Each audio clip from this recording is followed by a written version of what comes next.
Hello and welcome back to the channel where we are building a video game from scratch using Love2d and Lua. Yesterday we were trying to get our touch detection working on mobile for our Game Boy UI, which is hard to test on the computer because we're not registering touches on a computer, we're only registering key presses. So I'm going to swap over to the Mac so that I can build it and put it on my iPhone so we can test the touch.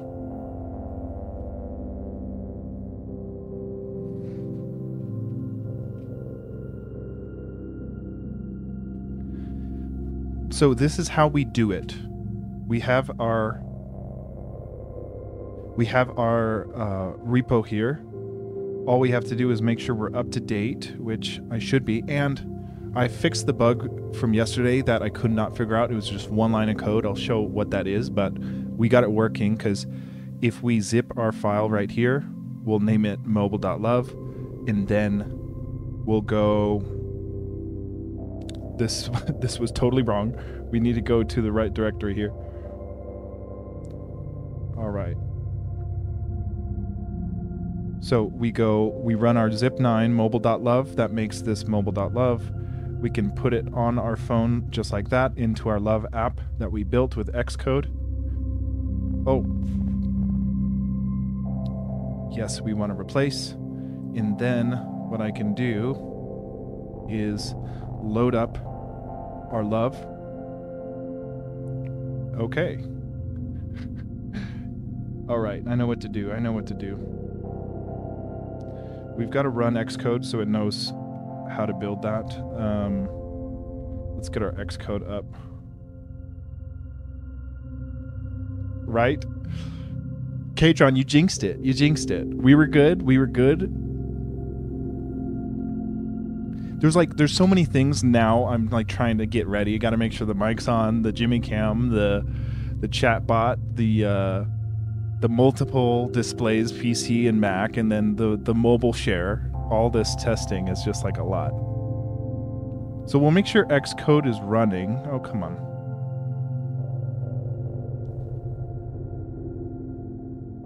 Okay, build succeeded. Installing Love to my phone. As soon as that's ready, we should be okay to go. Attaching to Love, running Love. Let's see.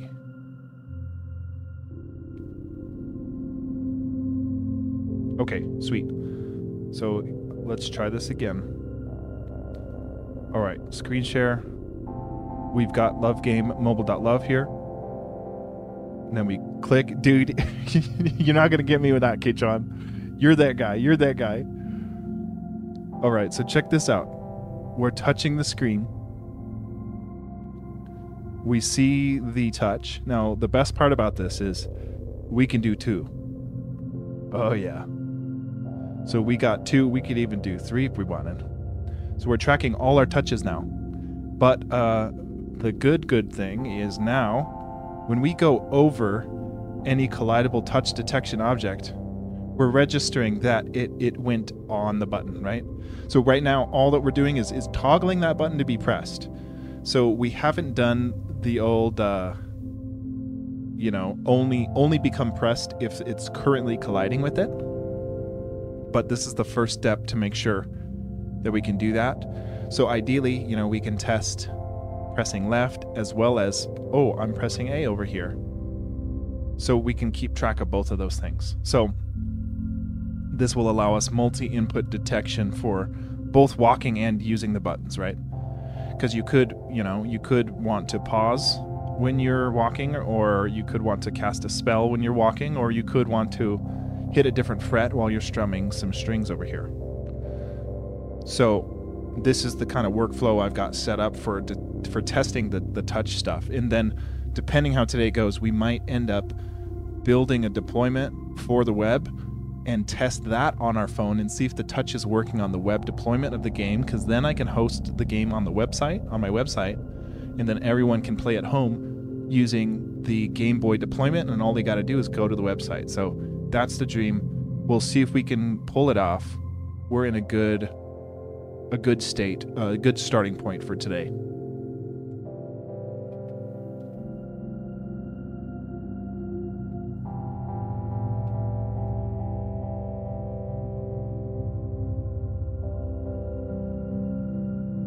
Okay, so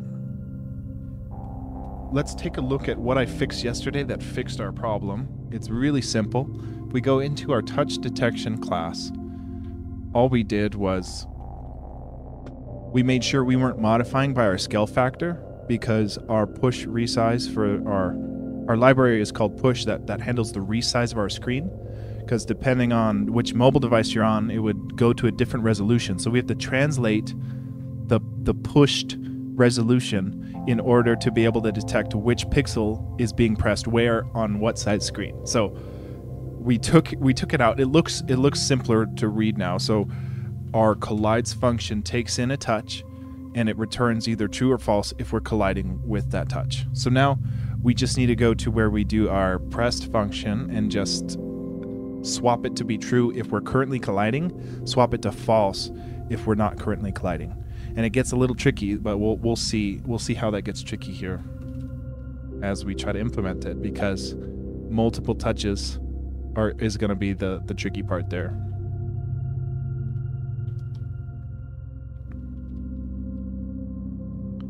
Okay, so this is our callback function for our touch, which is something that Love handles for us, and we just define it. We say our touches table is holding all the different touches, and the callback function populates with its own ID, so it knows which touch is being touched and moved, as well as released, because we have to update when it's moved, and we have to delete it when it's released.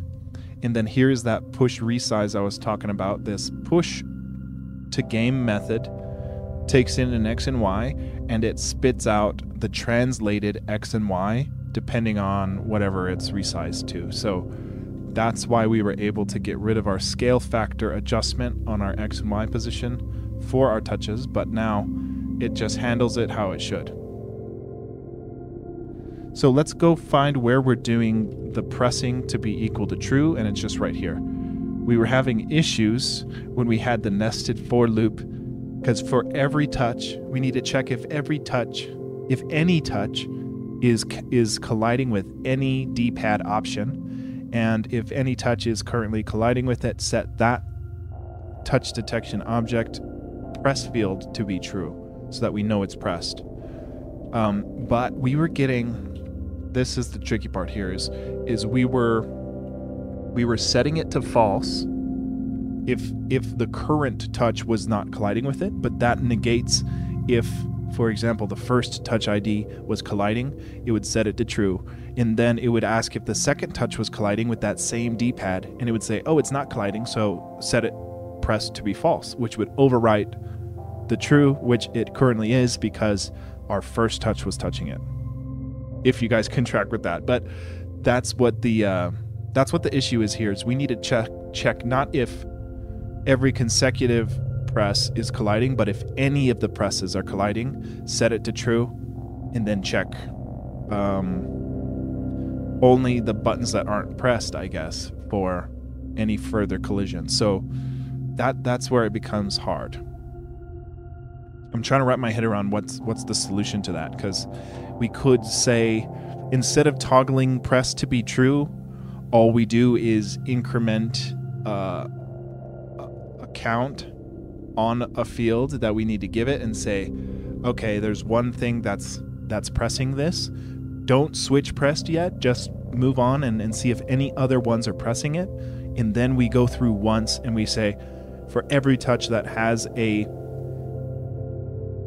pressed, then switch the pressed to true. But then we've got to flush them to false if no touches are colliding. So how would we say this doesn't have a single press? That's where we can do that field. So, if the number is 0, we haven't incremented how many times it was touched. If it's 0, we know that needs to be false, but we're not switching it to be false if it has any of the touches touching it. I think that makes sense. I'm trying to think if there's a better way to go about that. Because right here, all we're saying is, okay, we're colliding, go ahead and true, and then we tried this break, which would break that touch, go out of the for loop, for the given touch and go on to the next touch. But then the next touch wouldn't be colliding with that same dpad. Therefore, pressed is false, even though we are pressing it with the other touch. So this is the issue here.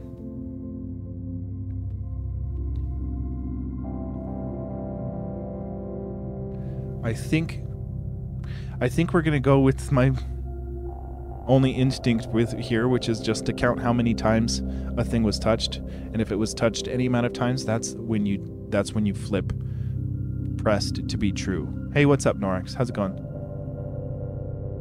We are getting our touch detection working, and this is a little bit of a tricky spot. So right now we're just making them touched if any of them are colliding, but that never flushes them to false. So I think we need to go into our touch detection object, and I think we need a new field, and we will call it times touched or touch count. So we'll initialize touch count to 0, and we'll do one pass here where we cycle through all of our touches, and for every touch we check if every touch is colliding with any of the D-pads, and if any of those touches are colliding with our D-pad button, then we're not going to switch pressed to true, but we're going to set our touch count to be equal to our current touch count plus 1. So we're just going to increment it. So what this will do on the first pass is go and give every button a number of how many touches are currently colliding with it. And then instead of setting our press to be true here and false if not colliding with any of the touches, we'll only swap our press to be false if the current button has no touch count, no touches of any of them are touching them, therefore we know it's false. And then that way we avoid the issue of flushing a positive that we know should be a positive. So we should be able to get that working. We have to do this in a nested for loop first, and then we have to go. So I guess we can say that this would be our touch count or something. Button touch count.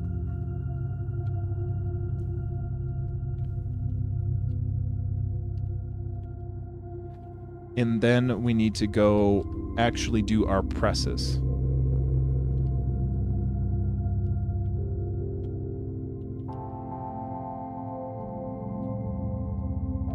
So we don't need to worry about touches because we know if it's got a touch count. So I think all we have to do is cycle through all of our buttons. So we'll say for index button in the pairs of our dpad. Now dpad is the table that holds all of our touch detection objects, which we also need to add our A and B button as well as a start and select button so we can detect touch on those as well. So for each of our buttons, we're going to check the touch count, and if the button touch count is greater than 0, then we know that button needs to be pressed. Pressed is the variable that toggles whether or not we render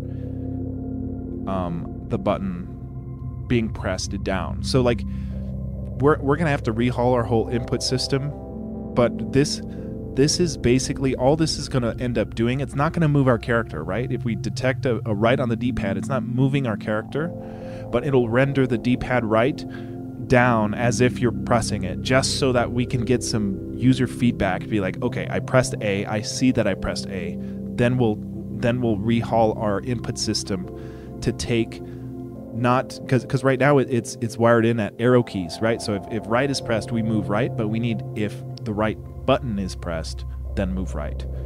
But it's more complicated than that too, because we can't if we yeah, that's going to be a whole can of worms that we have to get to later. I'll keep focused on this. I'll keep focused on this. So if our button has more than one touch count, then we're going to set that button press to be true. That'll just render it. But we need to, if the touch count is not greater than 0, meaning 0 or negative, then we would say that needs to become no longer pressed. If it was.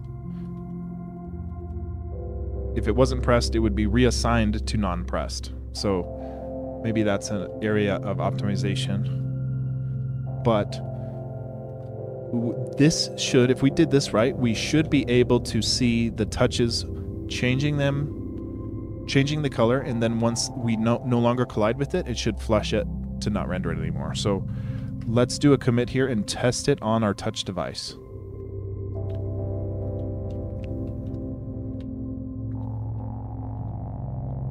We will say that this is flushing button press on mobile.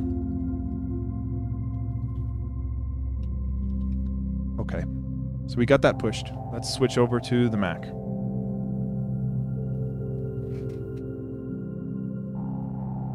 I need one of those little setups that holds up your laptop for you.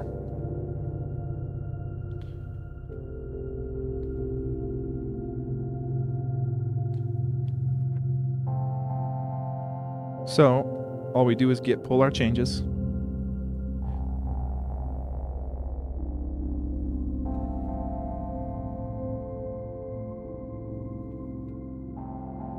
Okay, we've got 20 lines of code change, 26 lines of code change. Now all we have to do is I would say compile, but I guess it's kind of like compiling. So all we've got to do is zip tac9, tac R to zip up the whole directory into a mobile.love, which we've got here. Drag and drop. What are you talking about, bro?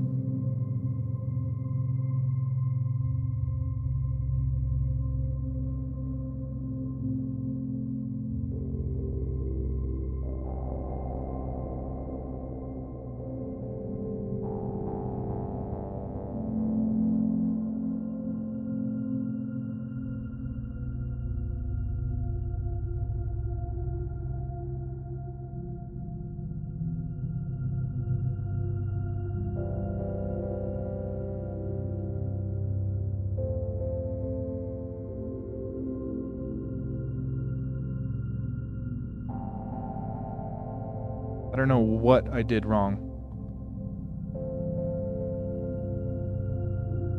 We set our build.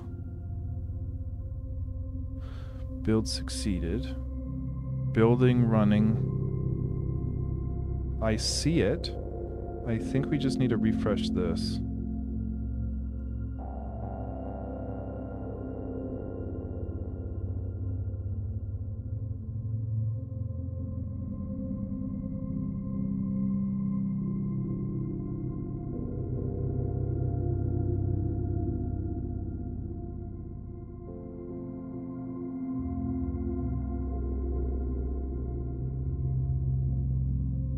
Let's try it again. The old turn off, turn on again.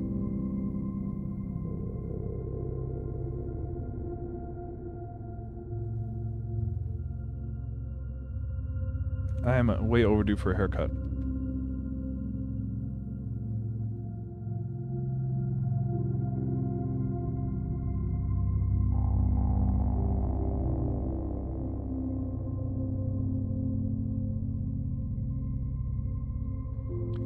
I'm still seeing the mobile.love in the folder there, but when we connect right here, I'm not seeing it. So something is wrong here.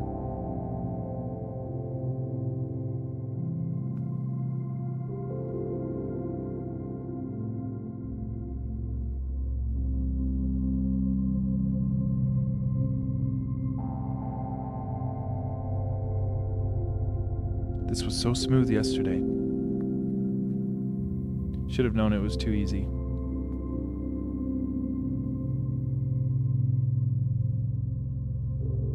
Okay, attaching. Oh, great. Okay. There's just a untrusted developer setting in my iPhone that I've already turned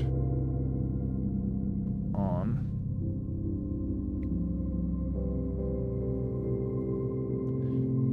General, VPN, and device management. Trust myself as a developer.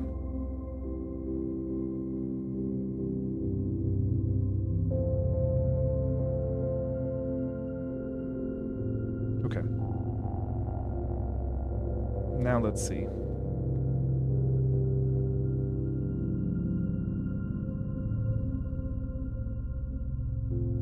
God damn it. What do you want from me?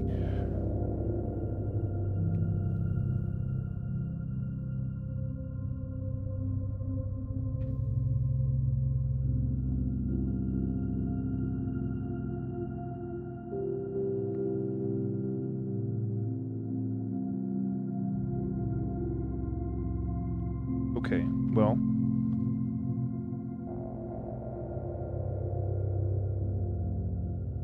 Required file cannot be found. What do you mean? Let's just recompile it.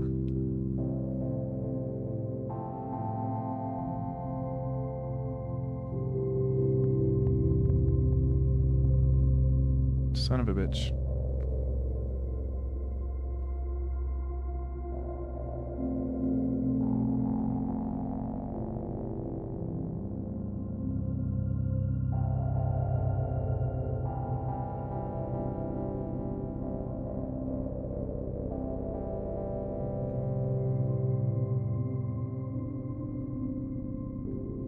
It's running on my phone. It just won't let me put any files on there. What are you talking about?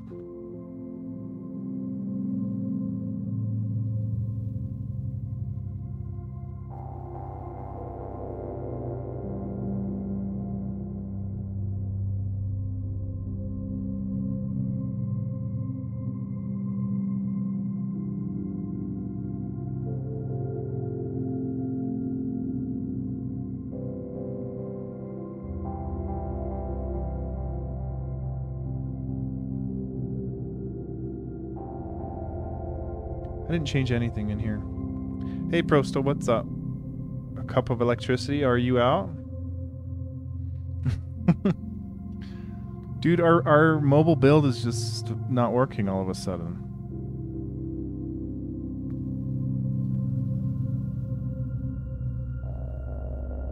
I'll tell you what we do have working. We got that working.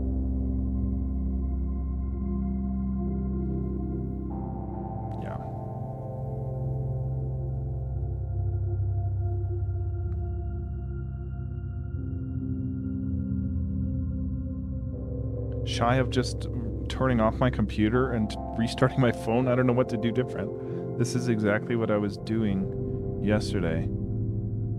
We built, we got the succeeded, and it's running. We're running Love on there. It's just not letting me put any files on there.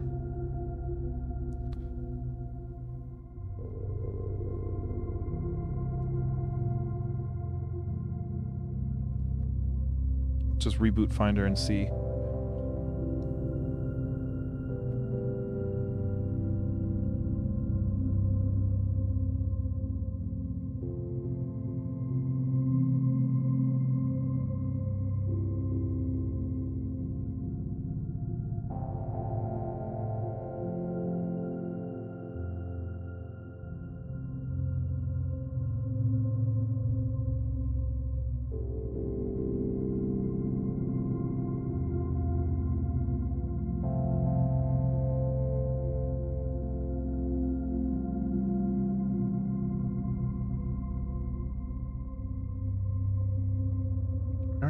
I don't know what is not found. I don't know what is not found.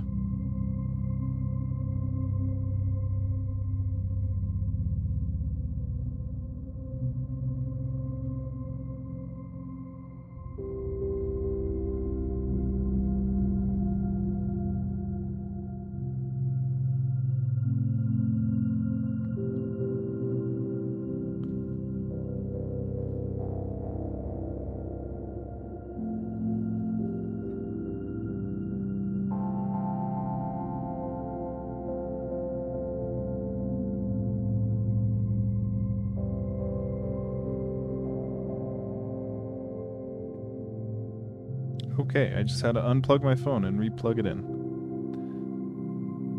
Okay.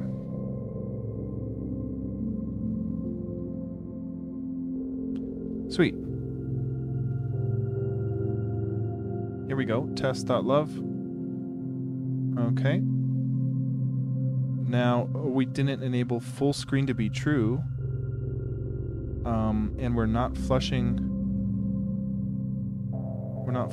our pressed to be false. Oh, you know what we aren't doing? We aren't setting our touch count back to 0 if we're not detecting a touch. So that's 2 fixes we need to do. We need to scale to full screen. But even if it doesn't scale to full screen, we're still getting the right touch detection because the dot's right where my thumb is, which is good. And this makes perfect sense why it's messing up.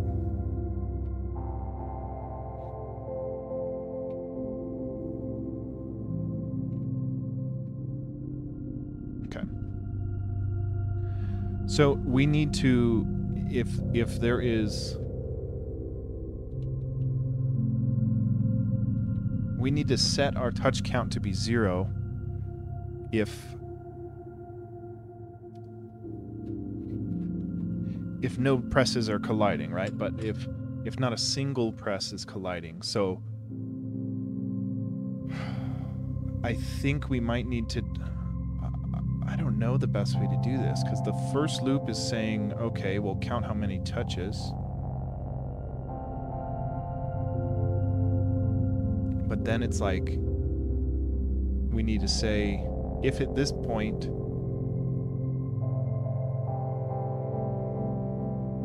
we need to decrement touch count upon a release.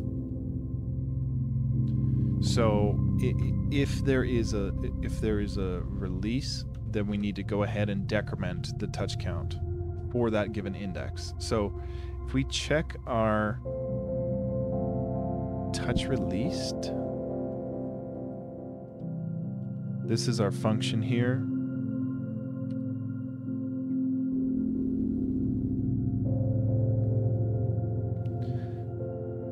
Okay, so I think upon a release, we need to decrement the touches at the ID dot touch count to be 1 less than it is.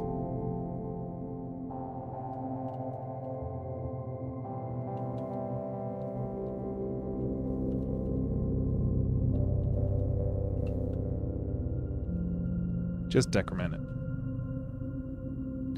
So then now that it's being decremented, then when we come in through here and we say, when we're checking whether or not to be pressed, touch count's going to be set to 0 because it was released. Whereas before, if it ever had a touch, the touch count was only ever going up, therefore it was only ever being pressed. So that should fix that issue. And then if we go into our main and just go into full screen, we should be able to check the other one. So we will commit here and we'll say decrement touch count upon touch release. Cool. Now let's try this.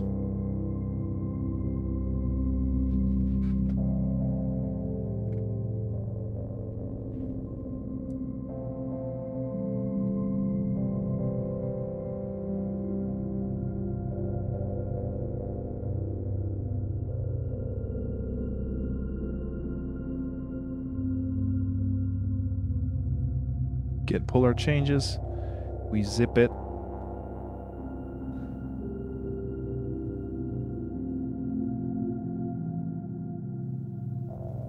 There we go.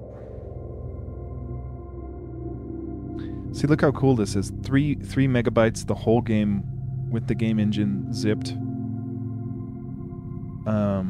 Actually, that's not with the whole game engine. But all the source code is 3 megabytes. Let's test this out.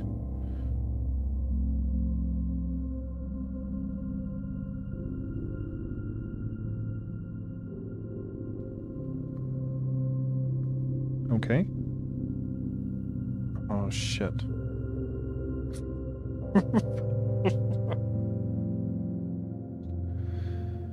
Oh, I already see the error in my ways, but... Attempt to index a nil value. Because once I release it, I set it to nil, and then I try to change it. Okay, so that's definitely wrong.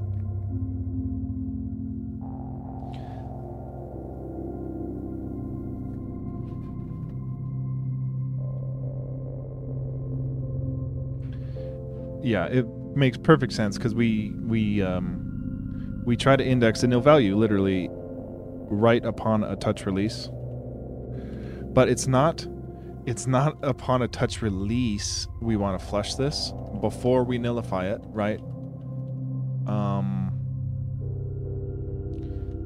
See, this is bad because we can't flush. Once we release the touch, we don't have it. Therefore, we can't check whether or not the touch count is 0. Therefore, we can't even render. We won't even render the touch. And we won't even render the change to the touch object. Not the touch, the touch detection object. So there's touches, which are all of our touches. And then there's dpad, which is a table of all of our touch detection objects. So we do need to do something better here. You know, we need to...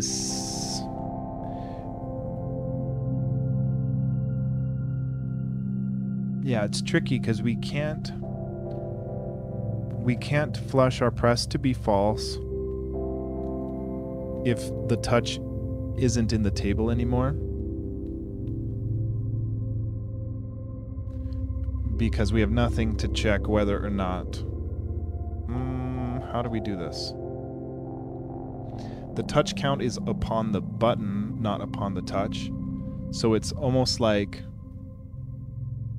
not upon a touch release we need to do it, but it only if a button collides. So let's go back and change the way we did this. Instead of decrementing the couch upon a release, because it's not upon a release, it's upon a, if a touch move makes it no longer colliding, we need to decrement it as well. But only if... What do we do? What do we do?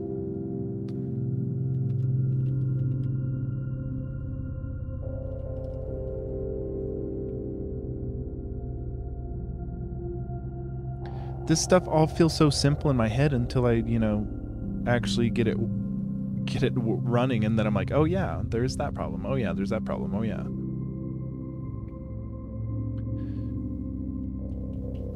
So the other issue here is we're incrementing this touch count many multiples, you know, touch count every frame where our touch is colliding with a button, we're incrementing that touch count. So that's one issue. Touch count should only ever be like is touched, right? So we'll change touch count to a variable, to a boolean, so that we if we're colliding and we're already touched, well, we're still true, and we don't just keep incrementing it. And then we flush to false if none of the touches are colliding with the D-pad. And then that way it's not baked into the touch object, which gets flushed upon a release anyway. So we would do it upon a collision with the current touches rather than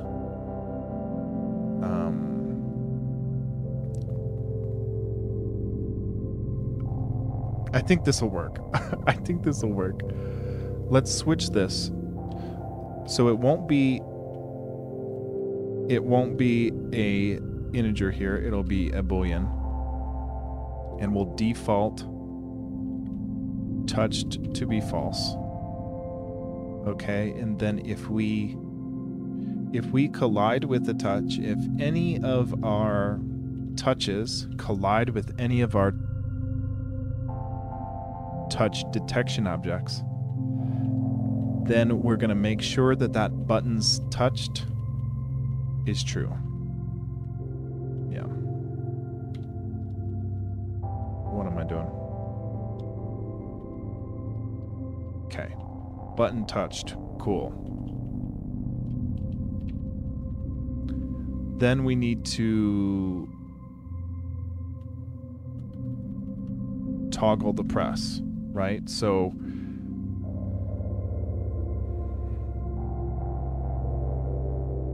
if the button's touched, we know it needs to become pressed so we can render it, but we need to first become untouched if we're no longer touched. So let's do a button untouched.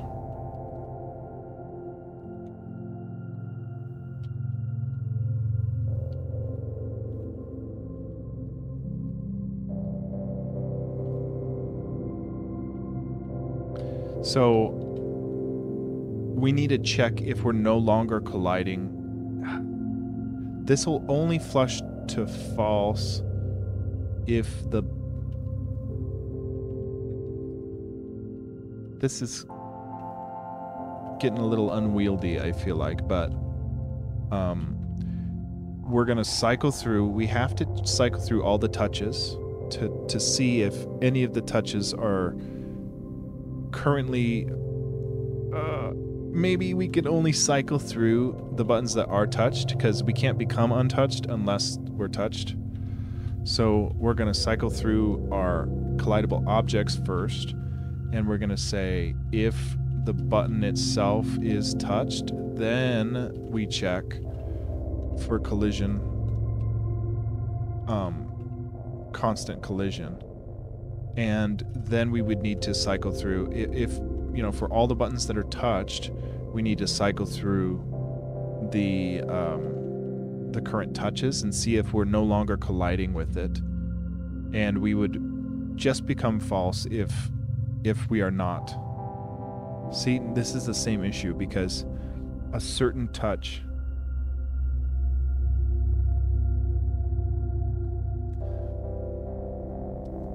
I think this might work. Let's try it. Let's try it.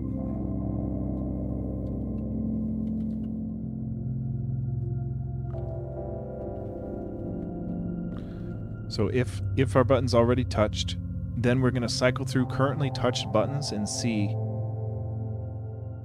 see, this is issue. This is the same issue. Because let's say our second touch ID is not colliding with left, but our first touch ID... Let's say our second touch ID is not colliding, but our first is. We would come in here and we would say, okay, the left is touched, so we're going to cycle through all the touches, and then there's a second touch. So the first pass, it's going to keep button touched equals true, but on the second touch, it's going to flip that button's touch to become false, even though it's currently being touched. So this is the same issue.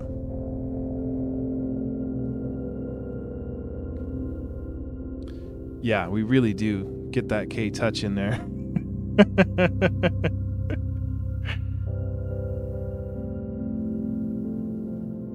If dpad is an array, you can use iPairs. It is not an array. It is a table, but we could make it one. Prosto, I'm forgetting why iPairs was good.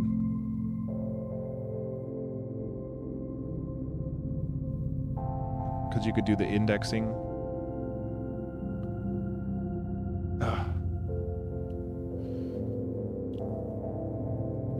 This is a tough... Yeah, everything is a table, right? It's just it's a table of touch detection objects. Not yeah, I think we would want iPairs then. But right now, conceptually, I'm not understanding how we make sure we flush the pressed to false. You know, we only flush pressed to false if none of the touches are colliding. So we would have to make sure not a single one of the touches are colliding before we set it to true. So I feel like we do maybe need to come in with a touch count, but then, oh god, it's so tough because if the ID has already triggered a touch count, then we can't increment the touch count for the given touch ID. And maybe we do it that way, so that every ID can only increment it once. Then we would have a way of saying,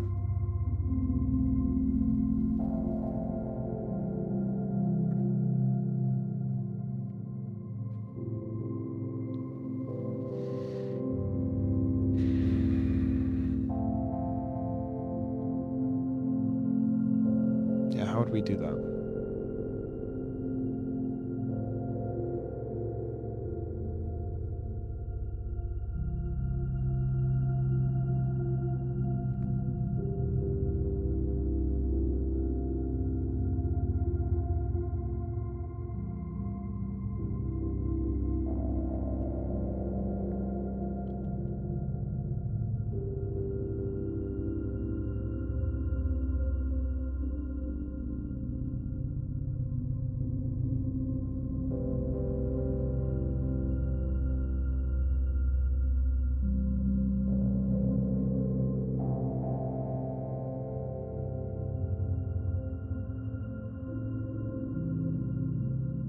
Yeah, I'm a little stumped, to be honest. So the problem is we need to only flush the buttons pressed to become false if none of the touches are colliding. But only if none of them are, not if a single one of them isn't colliding, only if none of them are. And we can't reliably do something like a touch count on the touch detection object without doing something like checking the touch ID and seeing if we've already incremented the touch count for that given ID, but I don't know what that even entails or what that would look like. So I'm trying to think of a different way we can go about this that might make more sense.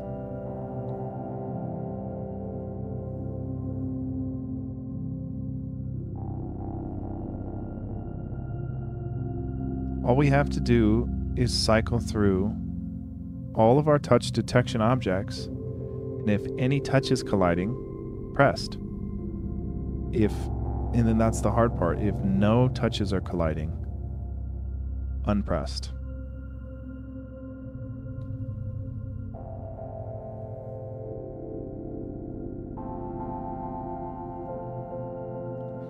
It sounds simple in my head. I just don't get why we're running into issues here. Let's see.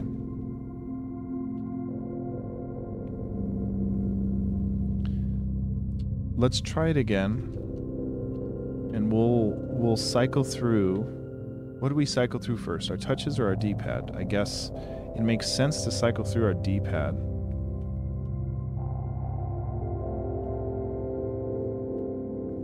Okay. So let's cycle through our D-pad.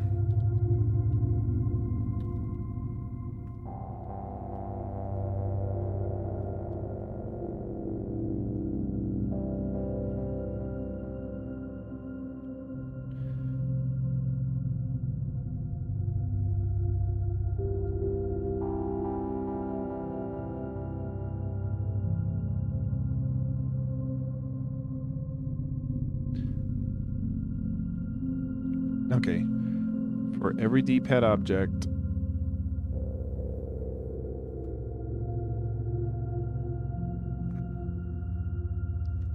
crap, I think we do need to do eye pairs, because we can't cycle through a class like this properly. Yeah, Prosto, you are right on this. So does that mean, well, our D-pad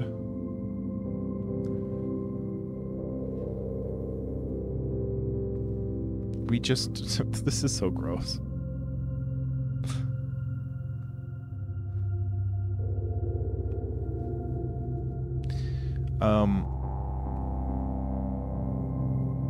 we'd have to do something different than this, right, Prosto? We can't just do this table.insert with the class there. We'd have to say manually dpad at index 1 is the dpad top left object.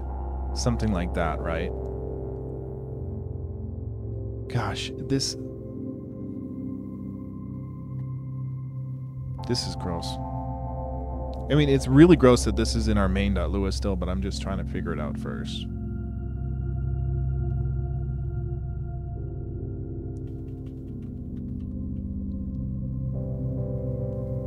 Because, yeah, now thinking about it, yeah, we can't cycle through using pairs, because anytime we do that, it cycles through the table of the touch detection object.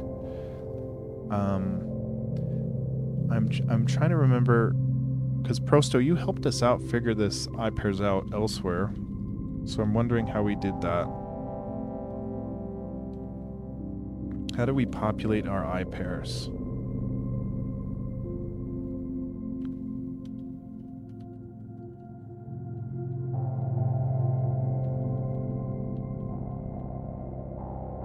We have an active notes.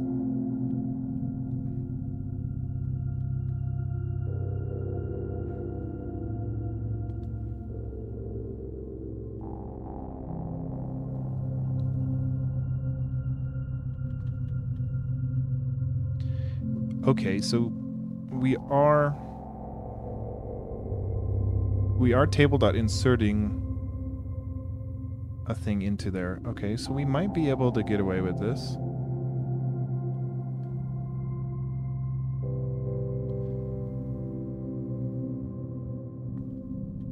What is song 1?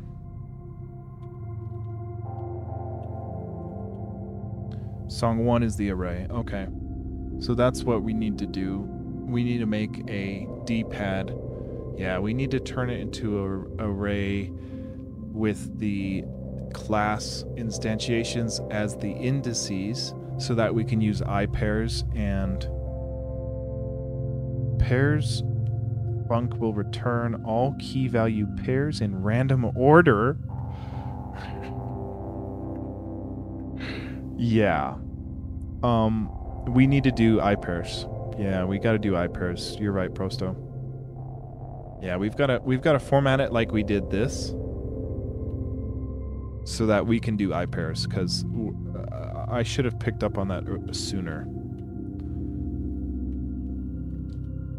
So let's do our dpad now. Let me just...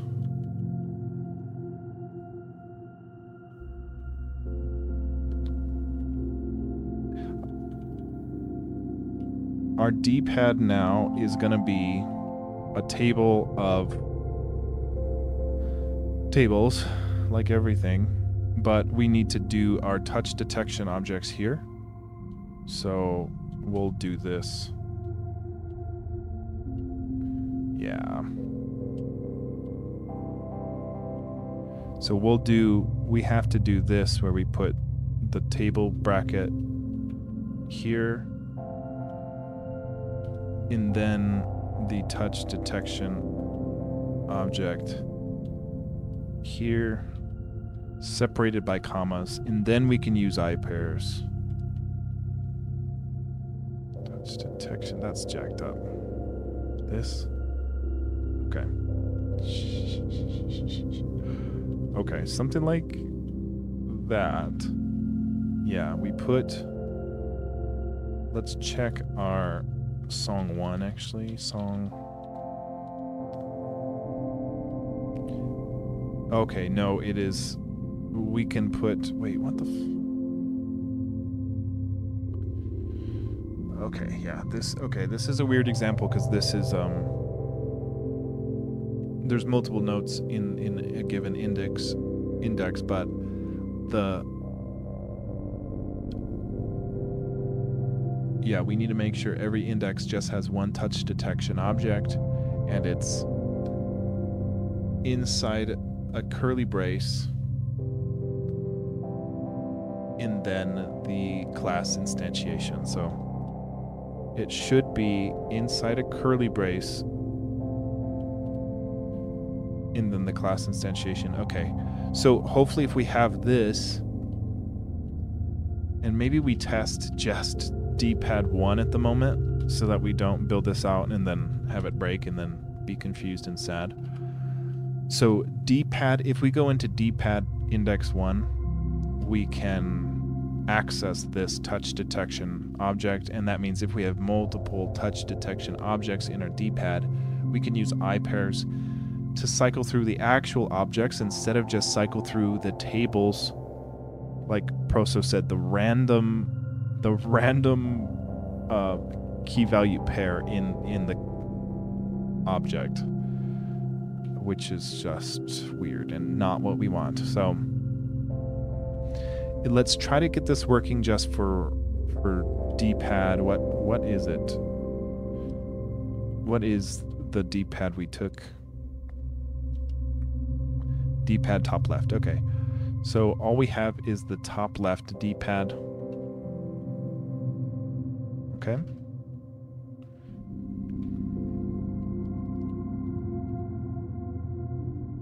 Okay. Let's not do the iPairs just yet. But we'll cycle through, right, all of our dpads, which is just one right now. And we're gonna see if the button collides. And this is where we would need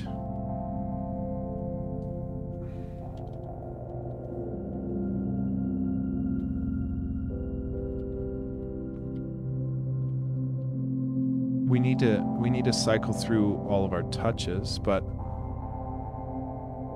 I'm not exactly sure if our touch is going to have the same iPairs issue. Touch, touch, touch.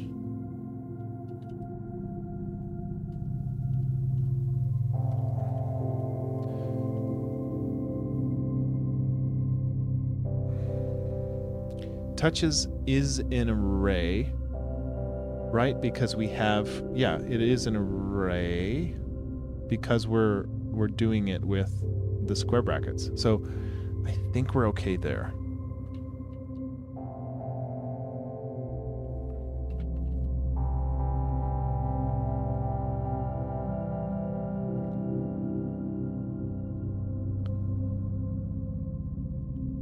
Okay. So for every touch, we want to say, yeah, exactly, Pro. So that's what I want. Yep, that's exactly what I want. And that was my issue. That's how I thought key, comma, V in pairs did automatically. That's what I thought it did. So that's why I had so many issues, and that's why it's tough to instead of doing for I, V in pairs T, do dot, dot, dot. I don't know what you mean by that. Do instead of I pairs, you can do dot, dot, dot, end. What? I don't know what that is.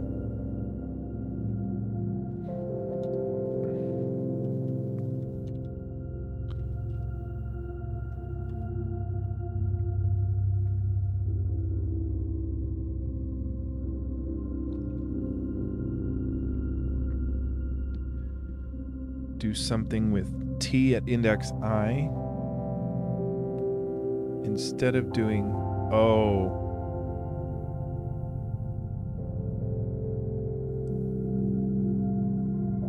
in pairs, do T at index I.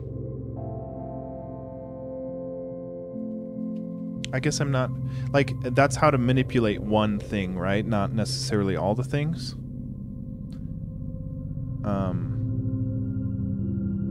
Yeah, I guess I'm still not quite tracking with you. Like, I think I get that. Yeah, we can just say do something at a certain index and manipulate that certain one. But oftentimes I'm trying to do literally for every for every value touch in our touches table. It gets confusing because there aren't classes in Lua, vanilla Lua.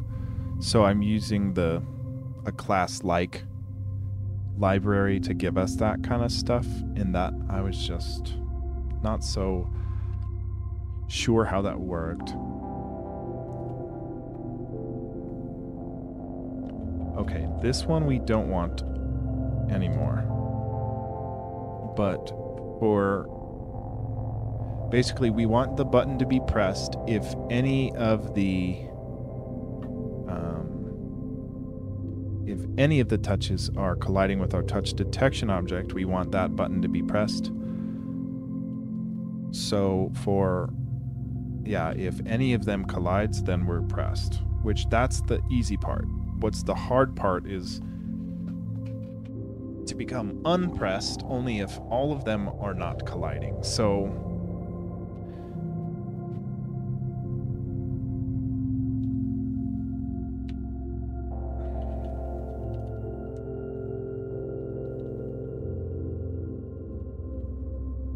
okay. This would be true, right?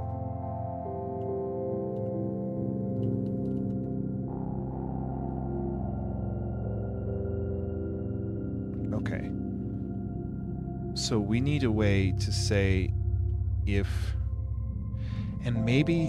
we know the number of dpad elements, we can say if after you've gone through all of the elements, if the total count is 0, if we're trying to see if this loop is cycling through all of our buttons. Yeah, this is just one loop, so this is one button at a time. So we would want to do, once this whole loop is done, if none of them were colliding. So like maybe we can have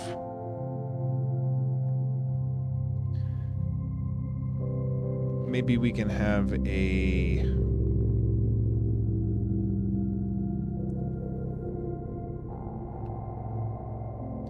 right? Like I feel like if we have a per button touch count, and we could just flush it at the end of after we're done incrementing it. So like we say we increment the touch count, come on. And then after that, we would need to then again cycle through all the buttons, and every button that has a touch count of 0, go ahead and make sure we're button pressed false. And then we'd reset touch count to 0 after that.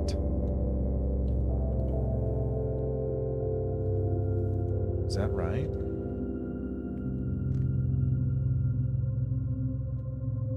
So this will increment the touch count on the touch detection object every time a given touch collides with the touch detection object. So that'll set it to true. That's not the issue. That's fine. That works. But then we need to go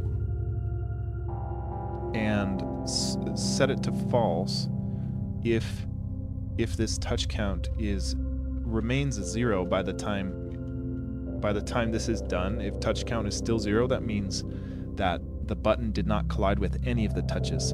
Therefore, button pressed is false. So let's do this again, where we cycle through. Now this still would only work on the first top left button because that's the only D-pad object we have. But if we're getting the pressed being true and false depending on a move, not a touch release, then I think we're in business. So we would cycle through all the buttons, and if the button touch count is equal to 0, then we know the button needs to be flushed to false.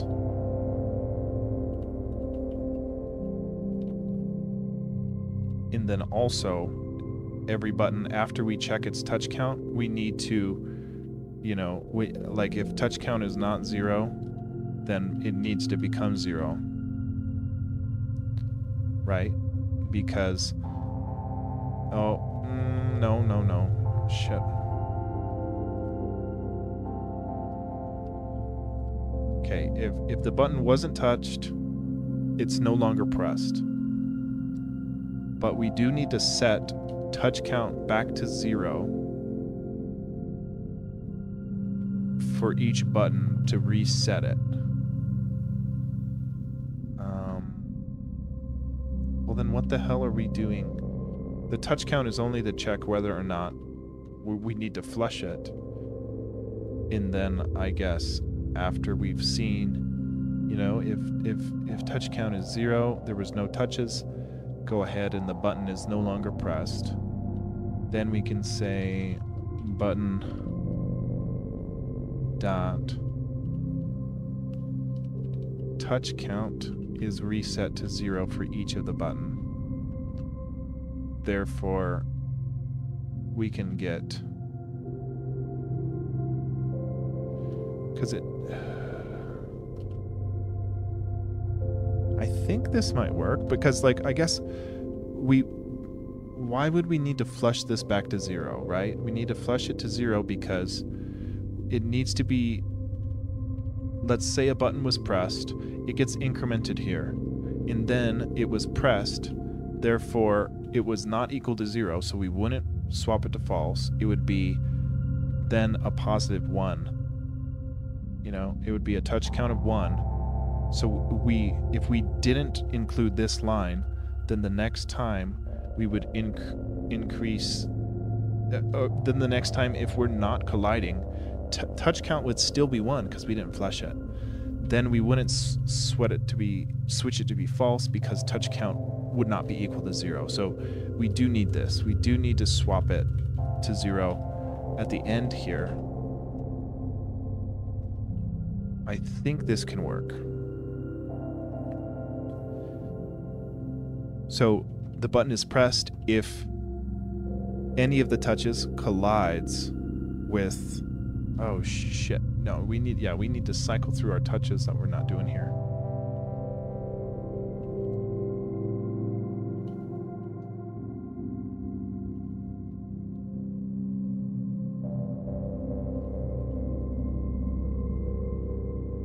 Okay.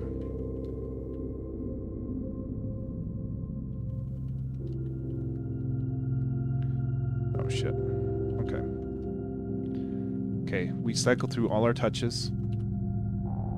Then we cycle through every button for every touch. If the button is colliding with any of those touches, and this would be touch, if it collides with touch, which is any of the values of our touches, then set it to be true. Okay, then we cycle through only the buttons, and we say, check the touch count.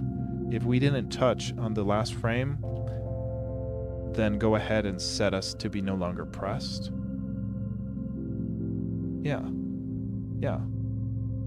And then set us touch count to be equal to 0 to reset it, so that we can recount our touch count for the next frame. Okay, let's try this.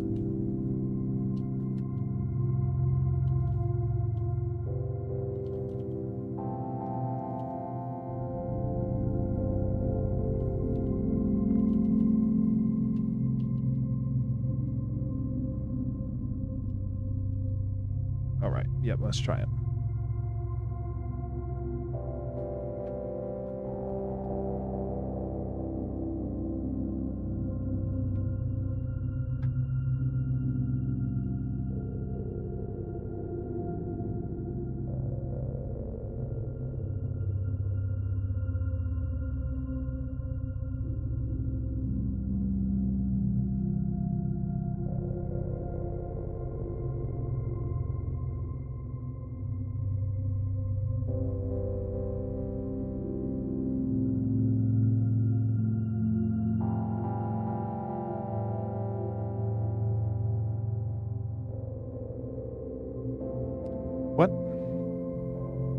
Main 243. Why you need to know that D-pad button pressed by more than one touch? We don't need to know if it was pressed by more than one. We need to know if it's pressed by none.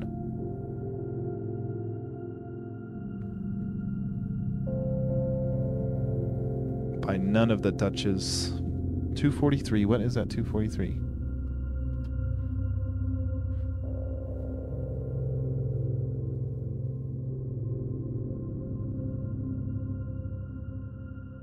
Okay. I'll fix this issue real quick. It's because there's only one object in our D-pad.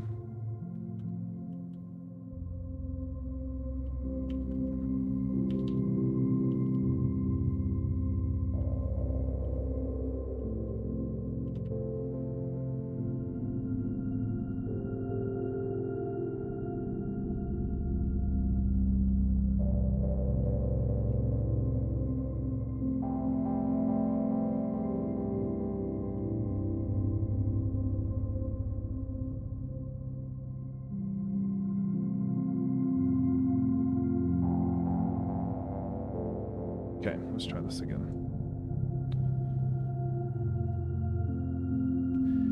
Yeah, D-pad's a bunch of buttons, yeah. And touches is a bunch of touches, yeah. Yeah. I need the count because I need to flush the pressed only if none of the buttons are being pressed. And I'm just having a hard time with that because upon any subsequent touch check, you need to know. See, and I need to know if a button is currently colliding with any given touch or none of the touches. If it's colliding with any of the given touches, become pressed.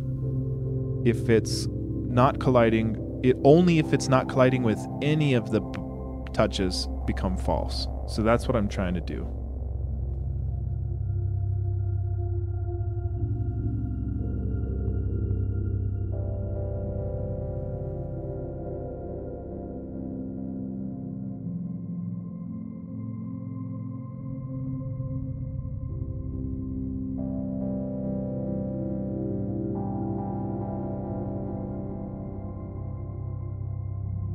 Son of a bitch.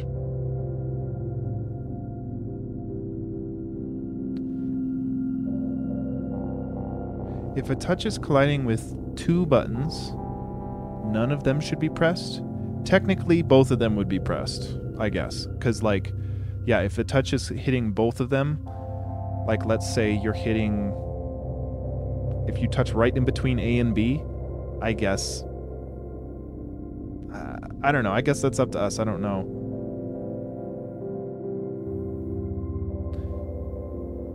$247. Render a nil value.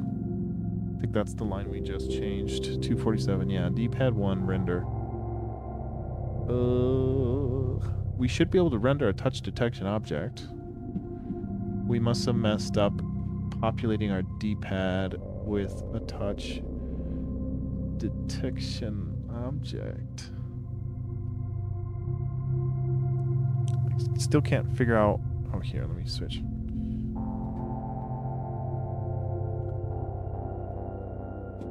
Okay, so Prosto, I'll try to, like, it's something that I thought was a fix to... So here's the thing, it's like, let's say we're just going to be talking about left D-pad, right? Let's say there's two touches on screen, and we're just trying to see if left D-pad needs to be pressed or not. When we go to flush pressed to become false, we're cycling through all of our touches, and we're saying if the first touch, because we're cycling through both, if the first touch is not colliding with D-pad, we would swap it to false, right? Then it would go to the second touch and see if that one's colliding with the D-pad. It would swap it to false if it's not. But the issue is if the first touch is colliding with... Let me think this through. Because the issue is we only need to flush false if none of the touches are colliding. So if the second touch is colliding but the first is not, shoot, man, now I'm getting confused.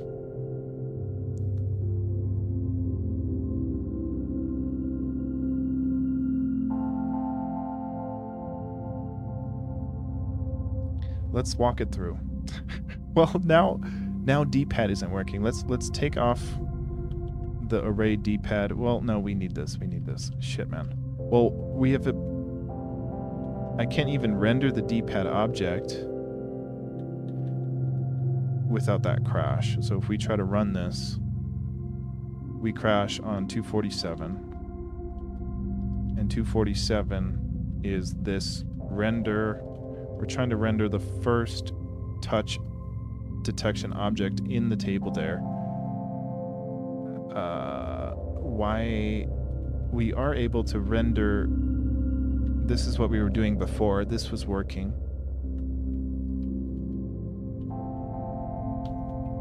Maybe we need,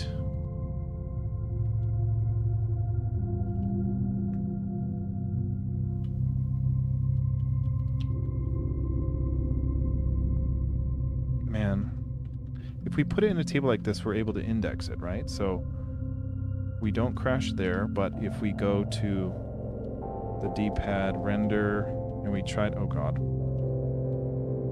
if we try to turn this off and just do this one, does it crash still? No. Okay, that fixes that. Okay, so let me try to walk through the issue here is,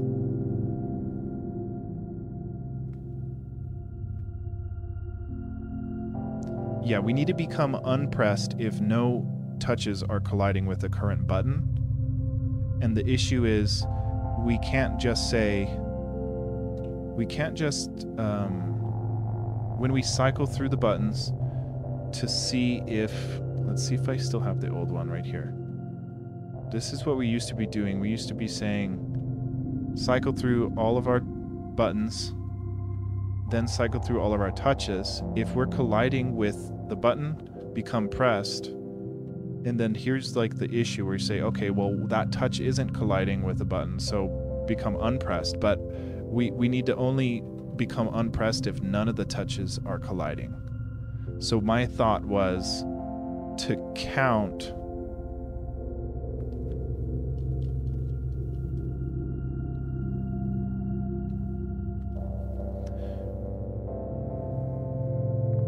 you need to set false for every button. Yeah, we do that, and then run your check and just set true if collide. Yes, but we need to set true if it's no longer colliding, so reset all buttons to false, then run check. Okay, I think you're right with that. Like, yeah, we need to reset them all to false, then only set the ones to true that are true. Yeah, dude, that's it. That's way simpler than what I was trying to do.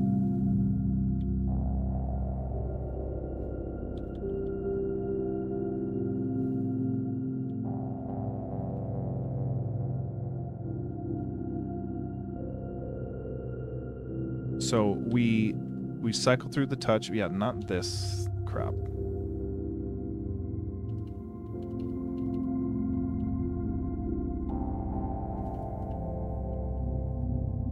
Let's do this for button in dpad. If the button collides with a touch, go ahead and set it to true. And then you're saying, now we just need to make sure we flush them all to false before the check. Therefore, we only become pressed if they're currently colliding. Yeah, dude, that's better. So we need to, we need to go and make all of the buttons unpressed right off the bat, right? So it needs to be outside of this loop, I'm pretty sure. Come on.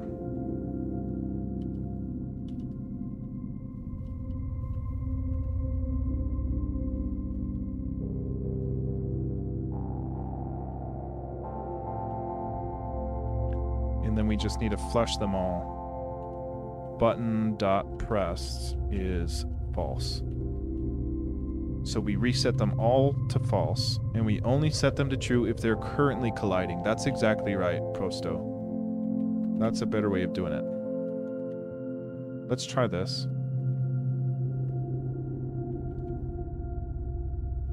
Now, let's see. We don't crash. Yeah, we do. 62265. What the? We're missing an end somewhere.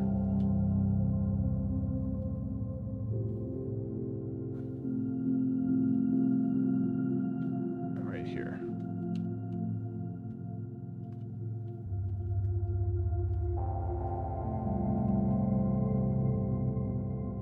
Yeah, dude. Yeah, Prosto, that's exactly right. That's way simpler than what I was trying to do. That's good. See, because like I wanted to set them.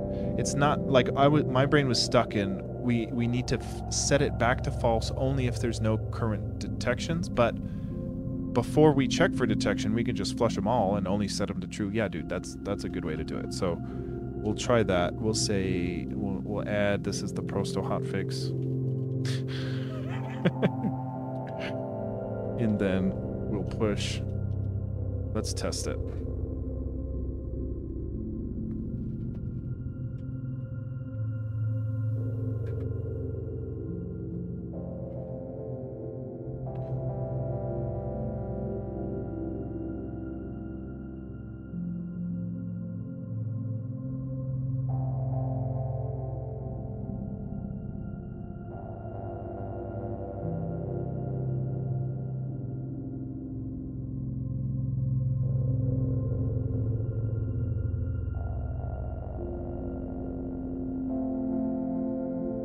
Look at that, Prosto.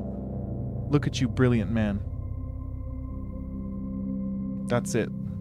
So right now we only put the one touch detection object in our dpad table, but it's flushing it correctly, right? Only if our touch is colliding with that direction is it registering it.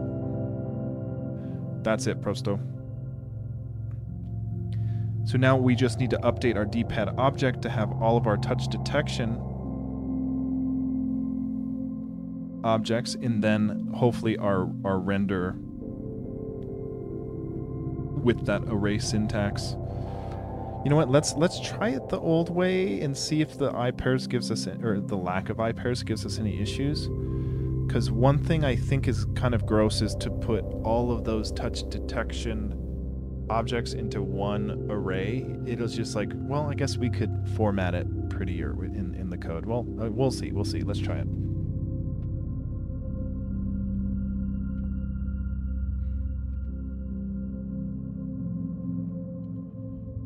Okay, so the first thing I'm gonna try, well, I guess it does make sense, Prosto. Instead of this nasty shit, we'll just declare it as an array, right?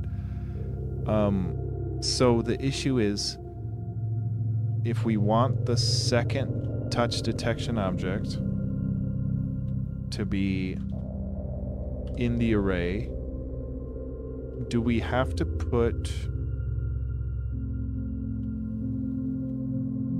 We can't just put like this, right? If we just do that... Well, yeah, why wouldn't that work?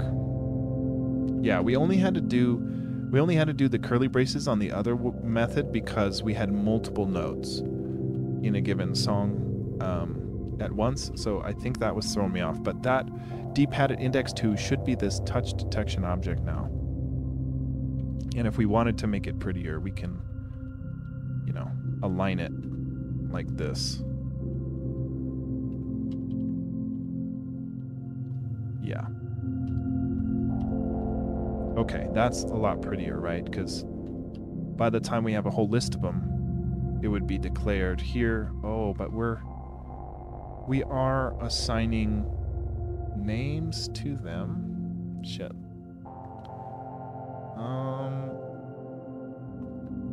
Where are we using these names to do anything? Like dpad top left. We don't do anything with those names.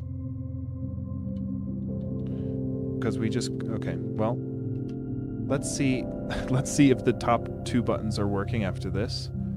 And then if that's working, then we'll go ahead and modify the rest of them. So let's make sure our render is looping through our eye pairs.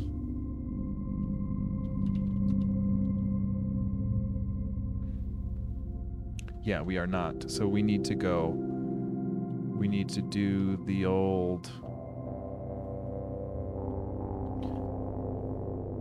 in eye pairs. Then we can render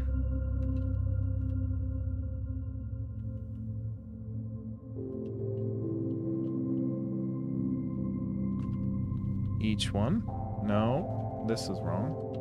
Dude, okay, I need to look up the documentation for eye pairs again. Because why? Well, we should be able to just do v-render, right? Because that's the value. But then it kind of negates the point of using eye pairs. Okay. Let's see if this works.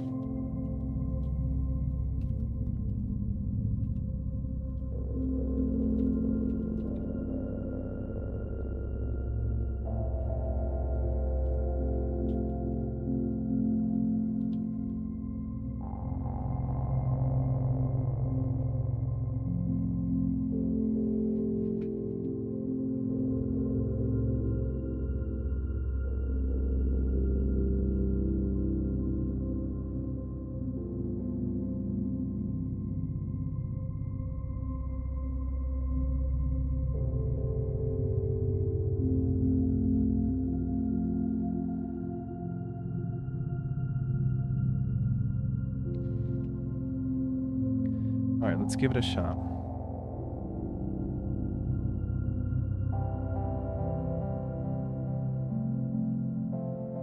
Sweet.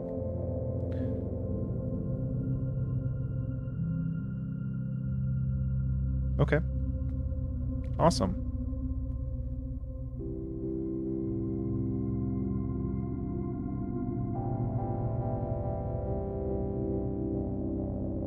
See, this is exactly what we needed to handle multiple inputs like separately, right? So like we know we're still holding down one button while pressing another.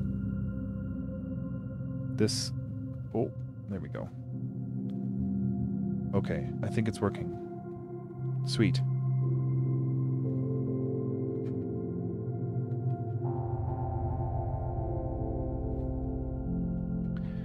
So let's continue to put our touch detection objects into our dpad table. I'll delete them as we insert them. I guess it's like, it's kind of gross to not know what dpad is what now, because like, you know, if we wanted to modify them by name, we know that this one's bottom left because we named it that. We can just add a little comment next to them, I guess, signifying which one's what. But that's our third, and let's just, yeah, let's do that.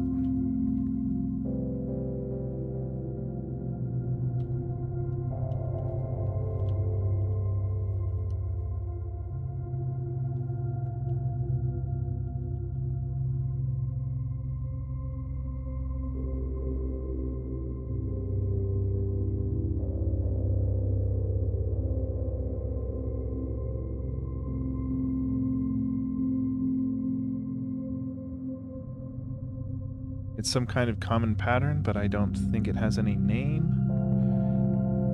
Do you make circles by touches and then by buttons? So yeah, the circles I'm rendering just to show on screen where the touch is being detected.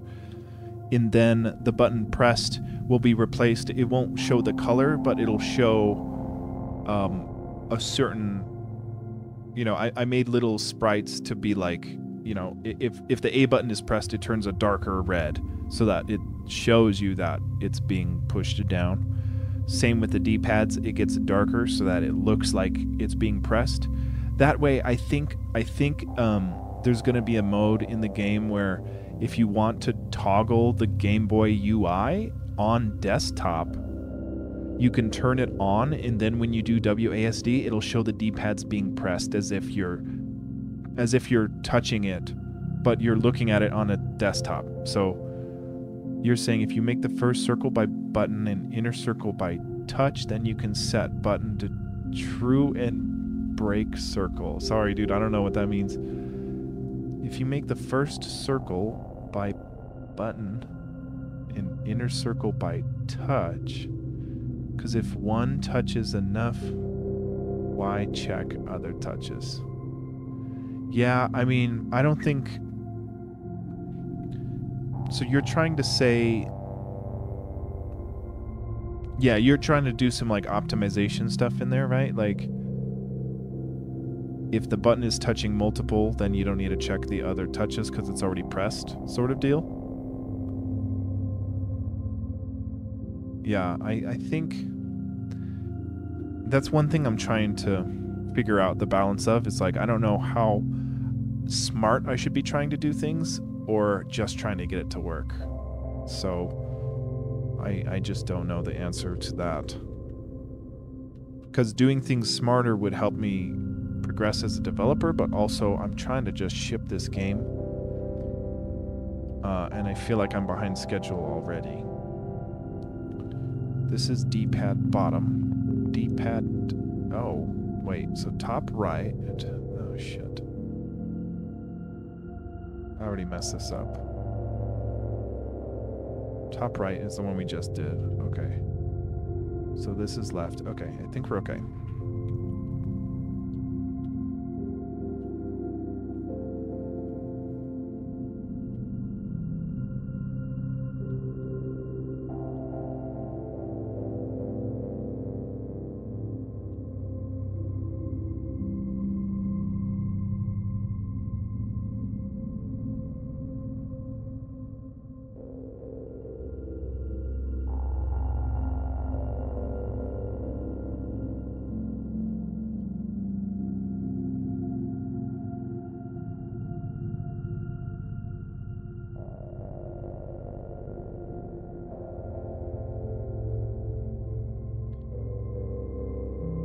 For button and pairs D-pad, for touch and pairs touches, check the touch collide, true break.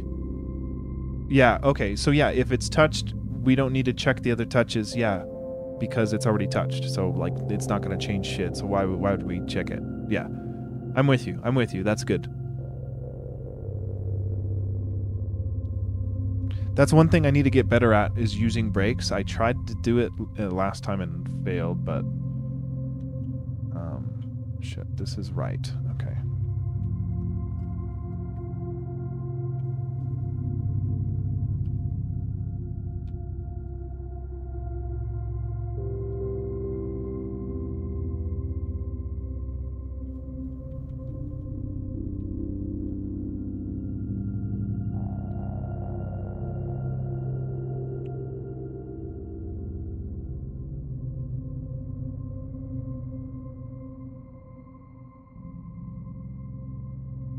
Trying to get better at the Vim motions.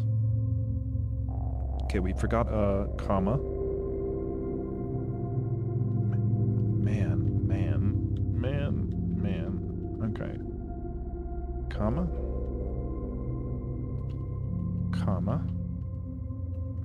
That's down left.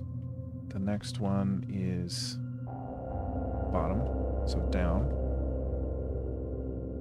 And then we have down right. Okay.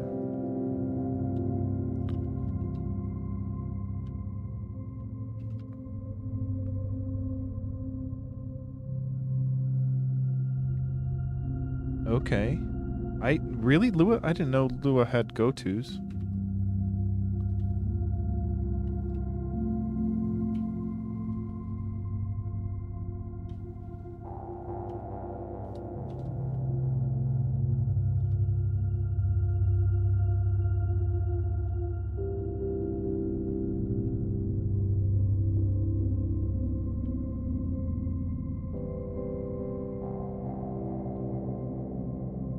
Shit, man.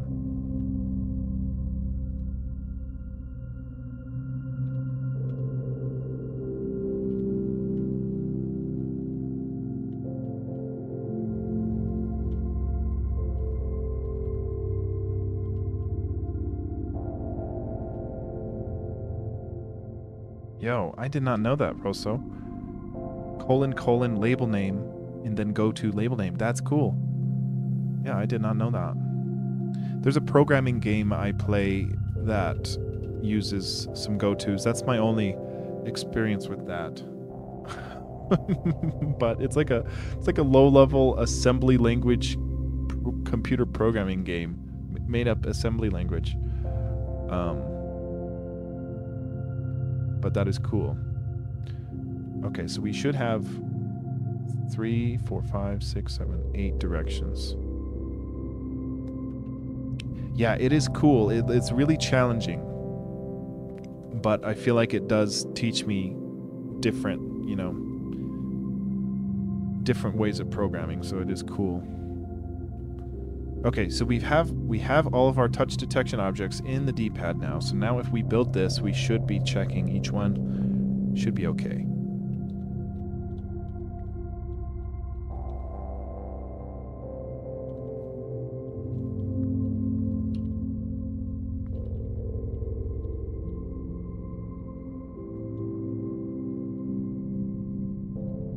Okay, let's try it.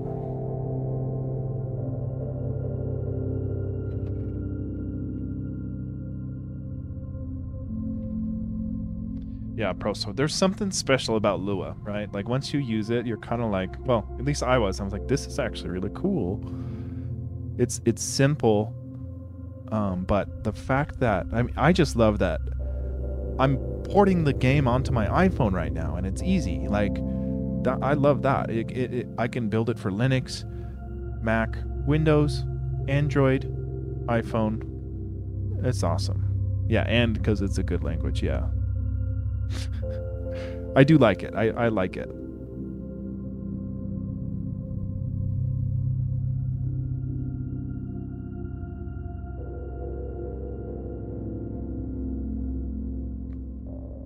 Yeah, so how did you start doing Lua? What was your entry point into Lua? How'd you find out about it?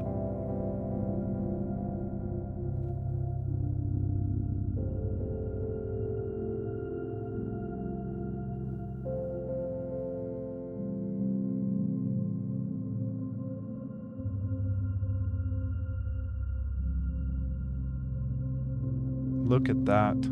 Beauty, beauty, beauty. Yes, yes, yes, yes, yes. That's money.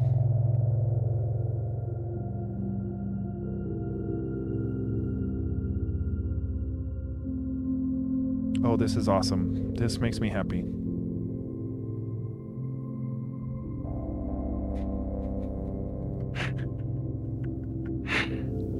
And then you landed on the one language that's one indexed? No, I'm with you. JavaScript, it rubs me the wrong way. I do not like it. I mean, it's cool. Like, I like that.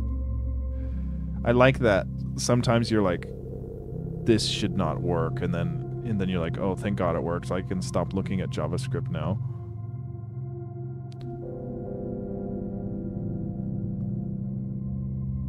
Okay, yeah, I think we should implement Prosto's break in the touch detection, and then we'll have to add touch detection for the A and B buttons, as well as the start and select, right? Yeah, I'm with you, Prosto. JavaScript feels illegal every time I use it. Okay, cool. So it's getting late. I still have to make dinner, but I'm gonna let's implement Prosto's break function for this, and then we'll call it a night, because this is cool. This is huge. This is awesome. I love this.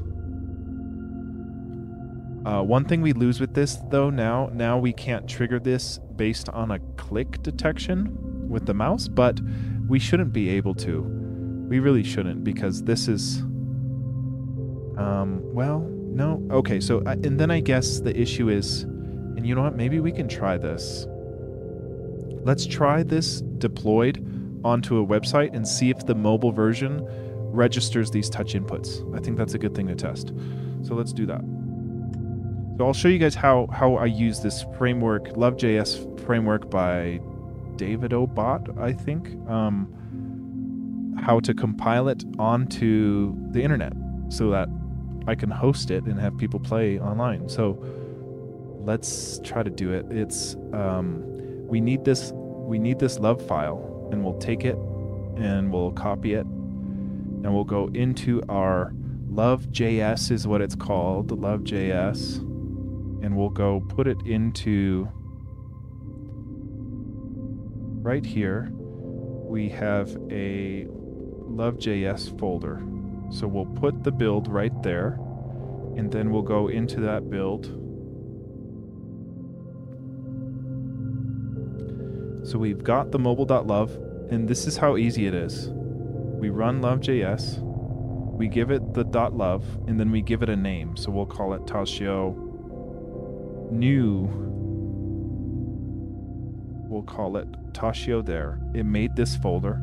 Now if we put the love in the folder, now all we have to do is go into that folder we just made, Tashio new, and then we can run a HTTP server, port 8000, hosting that, and then we can go here to localhost port 8000, and we've got Tashio here.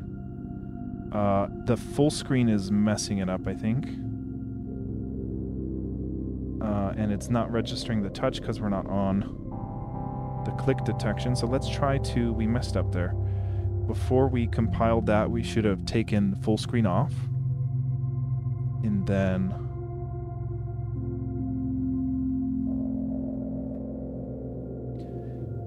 what are you talking about, Keishwan? Are you saying you like JavaScript or don't like it?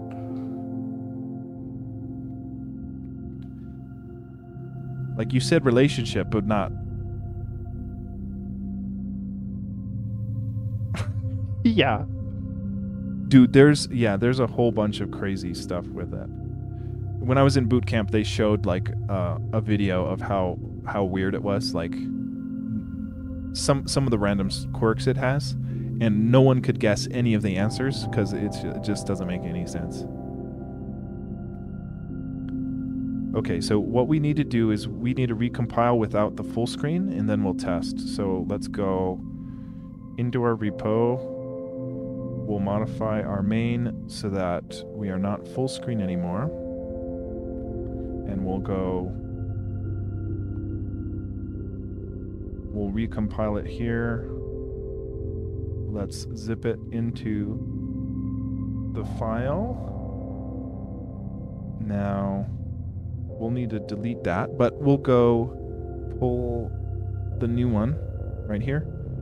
We'll put it back in our Love.js folder, and we'll try it again now that we're not full screen. Let's just test and make sure it's not full screen. Okay, good. So let's all we got to do is cd into our Love.js, and we run Love.js, give it the name and the folder. Now we have a Tashio new 2. We can put the love folder in there, and if we go in there into Tashio new 2, then we run our Python server. Let's try it now. Not that. Port 8000. There, it's running. Okay, so now the question is, can I do this on my phone and have touch detection work? Let's see.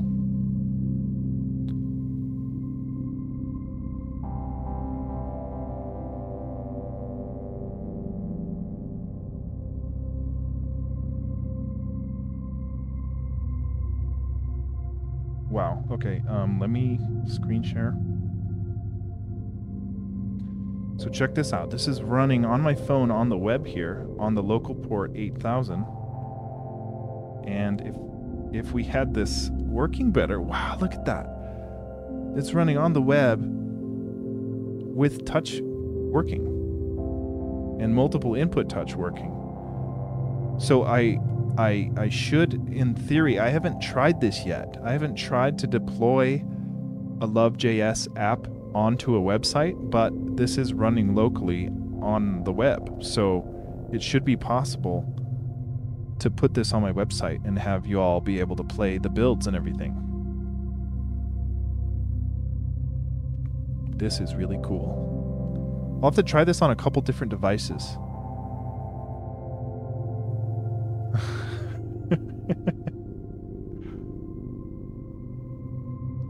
Really? You can return A, B, and C and only get C. That's weird. This is sweet.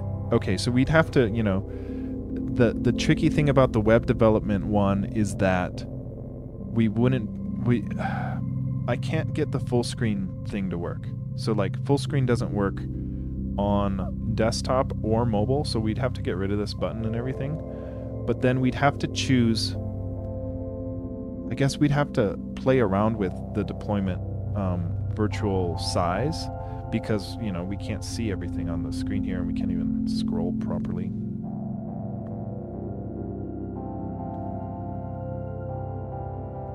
So it'd have to be smaller than this, but then we're kind of, you know, I don't know of a way to do dynamic sizing for the device unless there's some sort of, how would we do that? I don't know of any function to like get the device sizes width and height of a window, or how would that work? Because ideally we would set the width to be equal to the device width or the height equal to the device height, so we keep the same aspect ratio. But I don't know of a way to do that through the mobile deployment. I don't know if Love can handle that. I don't know if Love knows what device's width it's looking at, if it's on the web. I have no idea. But this is really promising, running on the web here. So in the coming days, I might try to just host one of these builds on an actual website instead of a local deployment like this, so that we can test it. Because that would be really cool if I could figure out some pipeline, and every time I commit, you guys can go to my website and play the current build of the game on your phone. Like, how cool would that be? Wow, this is huge. This is really awesome.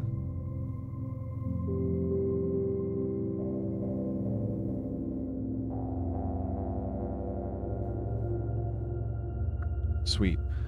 Well, I think I'm going to call it a night. I've got to cook dinner, but yeah. Hey, good morning, Prosto. Thanks for solving all our issues today. Let's implement your break fix real quick, and then we'll call it a night. I realize how ironic that was, your break fix. But yeah, your break, including your break, will actually fix it.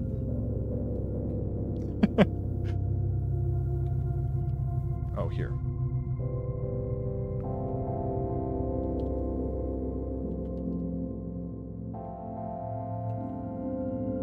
So right here, if the button is pressed, go ahead and just break, right? Because we don't need to check the rest of the touches, because we know the button's already pressed, so we just break. Katron, you definitely helped. Definitely.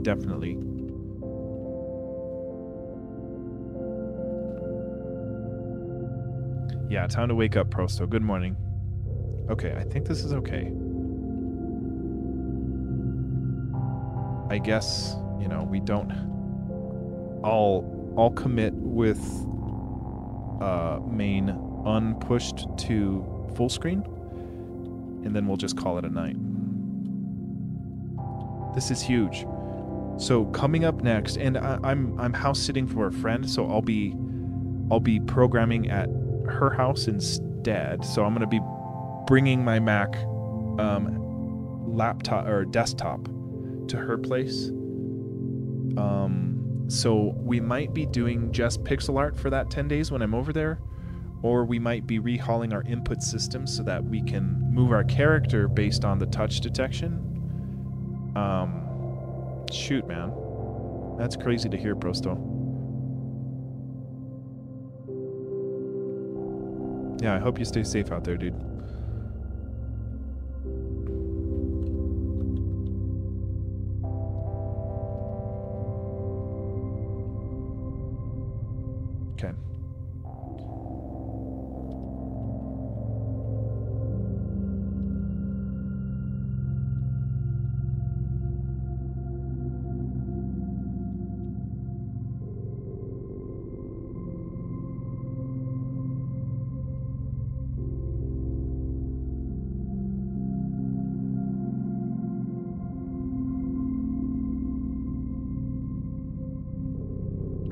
All right, we're pushed. We've got our big fix for our multiple touch detection working and a web deployment of Tashio working with touch detection, which is sweet.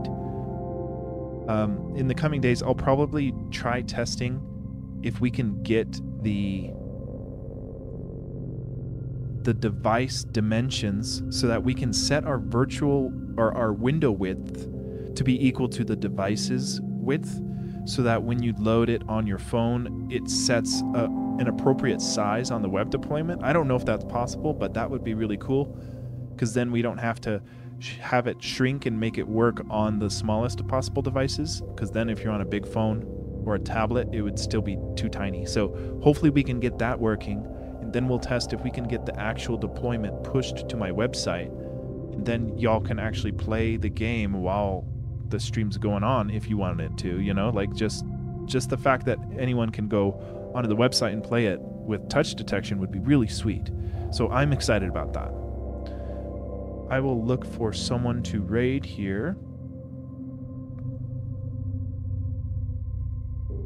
Yeah, go ahead, Prosto. What's the question?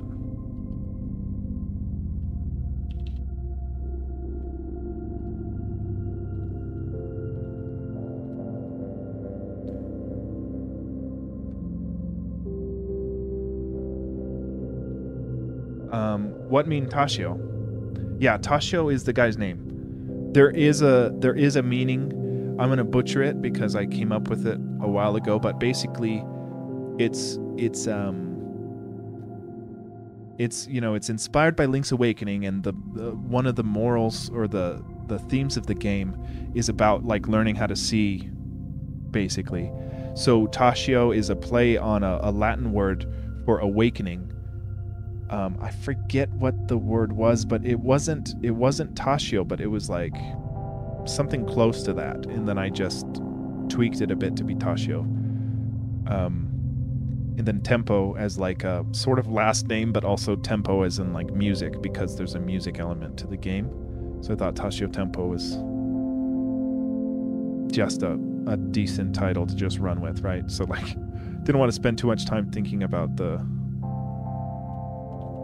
title. Dude, how do I find the indie game dev team? Okay, here we go. We've got a couple people streaming. Doomfish Dev. I've never seen this guy. Let's give this guy a raid. Doomfish Dev. We'll see what he's up to. He's doing a Godot 2D Ocean roguelite. And he looks like he's in Godot right now. I always like to raid people who are in the middle of game dev stuff. So we'll raid out to him and we'll say what's up and see what his channel's all about. He's a indie game dev team member. So we'll raid out. But I hope you all have a good night. Thanks for tuning in. Thanks for solving all my issues, Prosto and Katron. I appreciate it. Yeah, dude. I've got some more news, Katron. I'll message you on Discord about it. But yeah, I'm open to doing a Q&A too, if you're still down. So we can hash that out. But I hope everyone has a good night. Thanks for watching, and I'll be here tomorrow.